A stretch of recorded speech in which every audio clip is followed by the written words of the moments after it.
بسم اللہ الرحمن الرحیم۔ السلام علیکم۔ سیدنا ابو ہریرہ رضی اللہ تعالیٰ عنہ سے مروی ہے کہ نبی کریم صلی اللہ علیہ وآلہ وسلم نے فرمایا، جب تم بکریوں اور اونٹوں کے باڑوں کے علاوہ کوئی جگہ نہ پاؤ تو بکریوں کے باڑوں میں نماز پڑھ لیا کرو اور اونٹوں کے باڑوں میں نماز نہ پڑھا کرو۔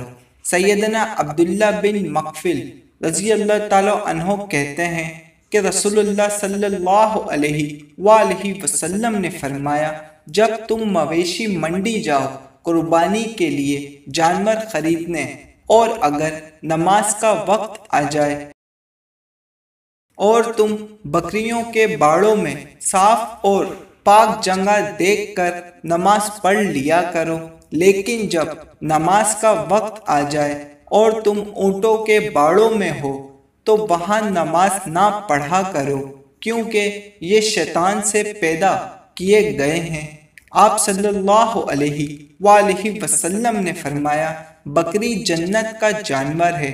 جب تم میں سے کوئی شخص بکری کو دیکھا کرے تو اسے پیار سے ہاتھ پھیرا کرو اور اس کی گرد جھاڑا کرو۔ سیدنا ابو سعید خضری رضی اللہ تعالیٰ عنہ سے مروی ہے کہ رسول اللہ صلی اللہ علیہ وآلہ وسلم نے فرمایا، قبرستان اور حمام اور بیت الخلاء کے علاوہ ساری زمین مسجد ہے اور پاک کرنے والی ہے۔ جزاک اللہ۔